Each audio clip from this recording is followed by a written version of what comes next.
Good morning সকলকে। সকাল সকাল ঘুম থেকে বাবাইকে তোলাটা হচ্ছে একটা যুদ্ধ করার সমান, যেটা সত্যিই অসম্ভব করা। ওকে ঘুম থেকে তোলার পরে আমি একটু বাইরে ব্যালকনিতে নিয়ে সবসময় ঘুরে বেড়াই যে সূর্যদেবকে প্রণাম করার জন্য, সেটাকে সেরে নিয়ে চলে এসেছিলাম এখন বারান্দায়। ও করবে ব্রাশ।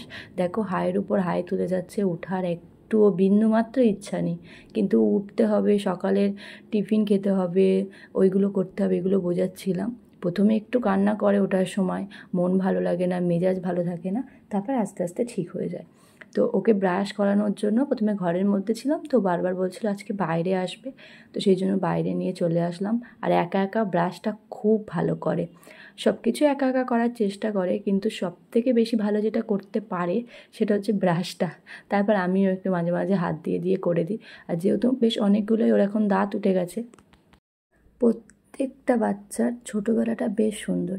এই ছোটোবেলাটা প্রত্যেকটা মা খুব সুন্দরভাবে কাটাতে পারে, নিজের ইচ্ছা মতো বাচ্চাকে তার মনের মতো করে তৈরি করতে পারে। ও মুখ ধোয়ার পর হাতটাও ধুয়ে দিতে বলছিল, তারপরে হাত, একটু পা, মুখ সমস্ত কিছু ধুয়ে নিয়ে চলে এসছে। এখন মুখ টুকগুলো মুছে নিচ্ছিল, যেহেতু বাইরে ঘোরাঘুরি করছিল তাই বলছিল পাটাও ধুয়ে দিতে। আমি কালকে রাত্রেবেলা কিছুটা মিচড়ি ভিজিয়ে রেখেছিলাম, সেটার জল খাবো, তার সঙ্গে বাবাইও একটু খেয়ে নেবে। ওকে অল্প করে গ্লাসে দিয়েছিলাম আর আমি এখানে গ্লাসে নিয়েছি। তো এখন জলটা নিজে নিজে খাবে, আমি যে খাইয়ে দিচ্ছি হবে না। এইসব করতে থাকে ও। তারপর আমার কাছ থেকে আর খেও না, তারপর ওর বাবার কাছ দিয়ে জলটা খেলো। একটু ছিল বলে আমি আবার সেটা বোতলের মধ্যে দিয়েছি, এখন বোতলে নিয়ে বসে বসে খাচ্ছিল।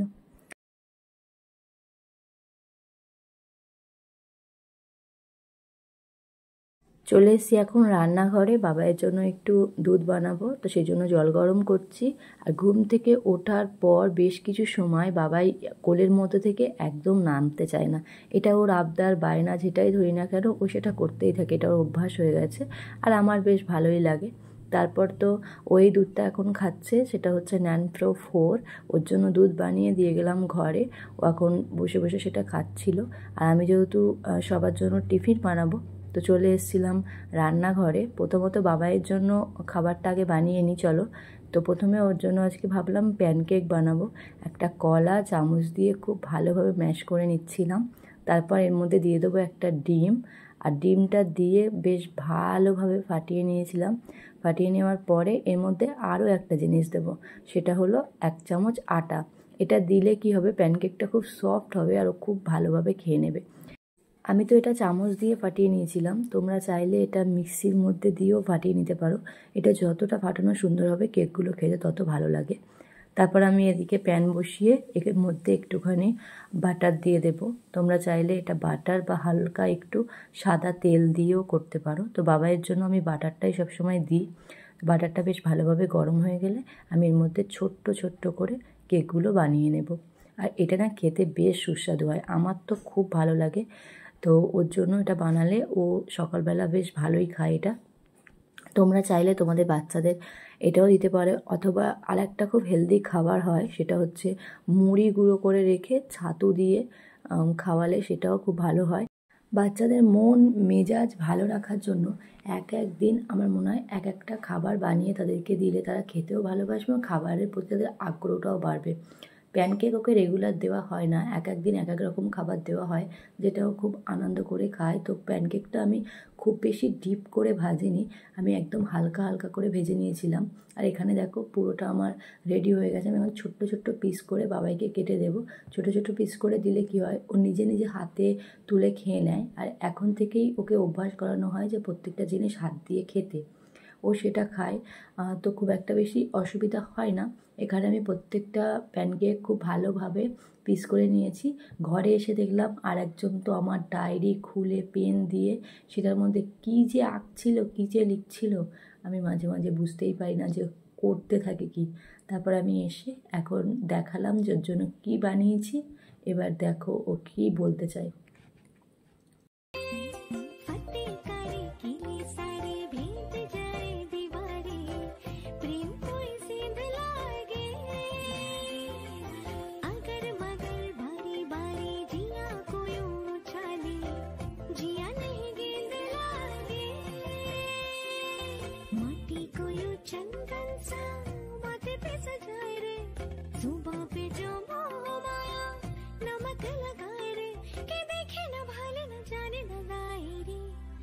দিশাহারা কেমন বোকা মনটা রে।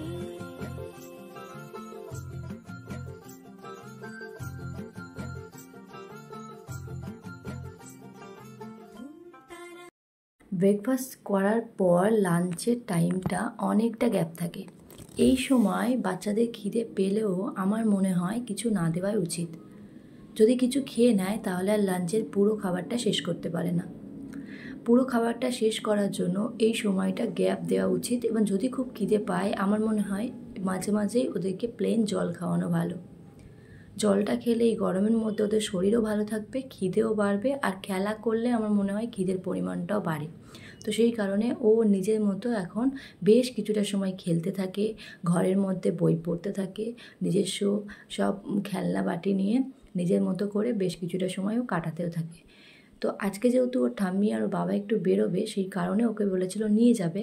আমি এখন বসেছি ওকে রেডি করে দেওয়ার জন্য। আর বাইরে ঘুরতে যেতে তো বেচারি সবসময় খুব ভালো পছন্দ করে, কিন্তু দিনের মধ্যে ও একটা টাইমই বাইরে ঘুরতে যায়, সেটা হচ্ছে বিকালবেলা।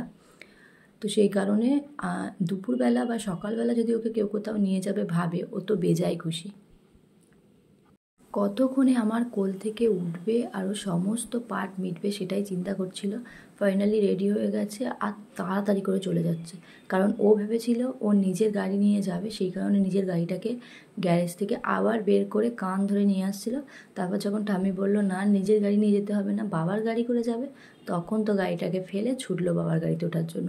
আবার আমাকে বাই বাই করছিল, হামি দিচ্ছিল, কত কিছু করে ফাইনালি ওরা এখন বেরোচ্ছে। ওদের একটা দরকারি বিষয়ে কাজ আছে, সেটাতে মেটাতে। চলো এই ফাঁকে আমি বানিয়ে নিই আজকে দুপুরে বাবাইয়ের জন্য খাবারটা। তো এখানে বেশ কিছু রকমের সবজি কেটেছিলাম, কুমড়ো, গাজর, বিনস, পটল, ক্যাপসিকাম। তোমরা যদি এই খাবারটা বানাতে চাও অবশ্যই ঘরে যে সবজি থাকবে সেটাই ব্যবহার করতে পারো, কোনো অসুবিধা নেই। তো তারপরে প্রেশার কুকার বসিয়ে আমি তার মধ্যে অল্প একটু সর্ষের তেল দিয়ে দিলাম। তোমরা চাইলে এখানে সাদা তেল, ঘি অথবা বাটার ইউজ করতে পারো।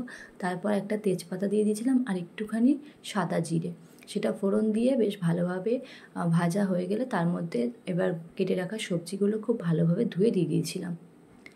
এবারে তোমরা চাইলে এখানে একটুখানি পেঁয়াজ, রসুন কুচিও ব্যবহার করতে পারো।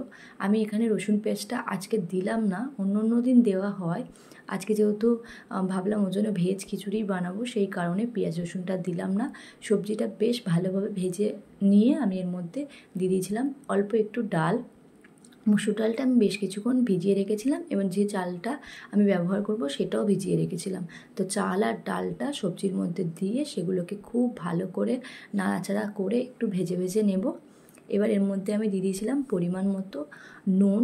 নুনের পরিমাণটা আর হলুদের পরিমাণটা খুব বুঝে দিতে হবে, খুব বেশি হয়ে গেলেও ভালো না, খুব কম হয়ে গেলেও ওরা খেতে চায় না। তো এখানে পরিমাণটা খুব বুঝে দিতে হবে। নুন আর হলুদটা দিয়ে আবারও বেশ ভালো করে নাড়াচাড়া করে নিয়েছিলাম। একটু ভাজা ভাজা হয়ে গেলে এর মধ্যে আমি দিয়ে দেবো পরিমাণ মতো জল। আর খেয়াল রাখতে হবে অবশ্যই জলের পরিমাণটা আমার মনে হয় একটু বেশি দেওয়াটা ভালো। তো এখানে আমি প্রায় 1.5 বাটি মতো জল দিয়ে নেব।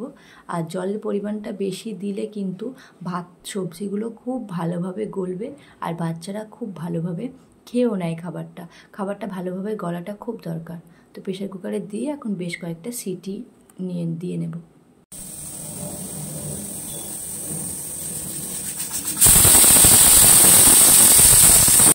বাবাই ফিরেছে বেশ অনেকটা আগে, যেহেতু রোদের থেকে বাড়ি এসেছিলো তাই কিছুটা সময় পাকার তলায় ছিল। এখন চলে এসছে স্নান করতে। যদি বলো সারাদিনের মধ্যে বাবাইয়ের বেস্ট টাইম হচ্ছে কোনটা, তাহলে ও বলবে স্নান করার এই সময়টা। এই সময়টা ও খুব মজা করে সময়টা পার করে, আর ও খুব ভালোভাবে এই সময়টা কাটায়, যেটা আমি দেখি। 2 থেকে 3 ঘন্টা যদি ওকে স্নানের জন্য সময় দেওয়া হয় ও বেচারি সব থেকে বেশি খুশি হবে। এই সময়টা ওকে কোনো কিছুতে কেউ ডিস্টার্ব করলে ও পাত্তাই দেয় না, কেউ ডাকলেও না শোনার মতো চলে যায়। ওর সব থেকে বেস্ট টাইম হচ্ছে স্নান করার সময়। নিজস্ব সব খেলনাগুলো ওর ঠাম্মি এনে এনে জলের মধ্যে দিচ্ছিল, এবং যে বলটা চাইছিল সেটাও এনে দিয়েছে। এখন তো বেচারি বেজায় খুশি, এখন জল নিয়ে বেশ কিছুক্ষণ চলবে। তারপর বাইরে বসে বসে নিজস্ব খেলনাগুলো বাইরে ফেলছে, একবার ঘরে মানে জলের মধ্যে ফেলছে। তারপরে ঠাম্মিকে বলছে বারবার তুলে দিতে জলের মধ্যে। ওকে জলের মধ্যে তুলে দেওয়া হলো, এখন আবার খেলনা নিয়ে ব্যস্ত। এবার স্নান করতে বলছিলাম আমি বারবার, যে স্নান করে নাও, অনেকটা দেরি হয়ে যাচ্ছে। এবার নিজে নিজে স্নানও করছে, দেখো।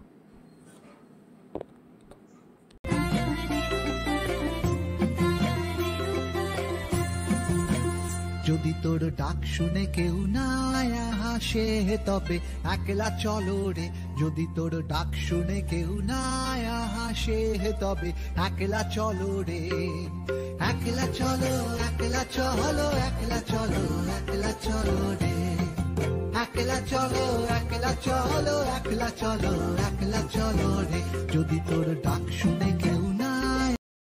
বাবাইয়ের দুপুরের খাবার এখানে আমার একদম রেডি। আর আমি তোমাদেরকে বলছিলাম যে একটু জলটা বেশি দিলে খাবারের মধ্যে খাবারটা অনেকটা নরম হয় আর ওরা খুব তাড়াতাড়ি খেয়েও নেয়। তো এখানে আমার খাবারের ফাইনাল লুকটা ঠিক এমন এসছে। তো বাবাই এখন চলে এসছে স্নান টান করে রেডি হয়ে এখন খাবে। আর ওকে বেশ কিছুটা সময় চামচ দিয়ে দেওয়া হয় নিজে খাওয়ার জন্য, তো সেটা নিজে কিছুটা সময় খায়, তারপর পরে আবার আমি মাখিয়ে খাইয়ে দিই। নিজে হাতে করে চামচ করে প্রথমে বেশ কিছুটা সময় খেতে থাকি নিজের মতো করে।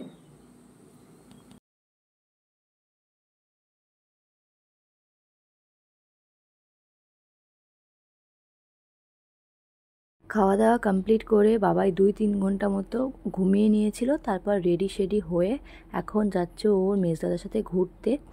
এই বিকালে 4টে থেকে 4:30-এর মধ্যে ও ঘুরতে যায় আর মোটামুটি 1.5 থেকে 2 ঘন্টা মতো ঘুরে বেশ অনেকটা সময় কাটায় বাইরে। সারাদিনের মধ্যে এই টাইমটাই ওর মেজদাদার সাথে যায় ঘুরতে, এই সময়টাই বাইরে যায়, ঘোরে, আনন্দ করে কাটায় সময়টা, বিকালের এই টাইমটায়। আর ও যাচ্ছিল যখন, তখন মামুনি খাইয়ে দিয়েছিল একটা কলা, সেটা খুব তাড়াতাড়ি খাচ্ছিল আর বারবার বলছিল যে চলো আর থাকবে না এখানেও, দেরি হয়ে যাচ্ছে, এরকম একটা ব্যাপার। তো আজকের ভিডিওটা কেমন লাগলো না লাগলো সেটা অবশ্যই তোমরা কমেন্টে জানিও। ভালো লেগে থাকলে প্লিজ একটা লাইক করে দিও। আর তোমরা কীরকম ভিডিও দেখতে চাও অবশ্যই সেটা কমেন্ট বক্সে জানিও। আজকের ভিডিওটা এই পর্যন্ত, তোমাদের সাথে আবার নেক্সট ভিডিও দেখা হবে। আজকের মতো বাই।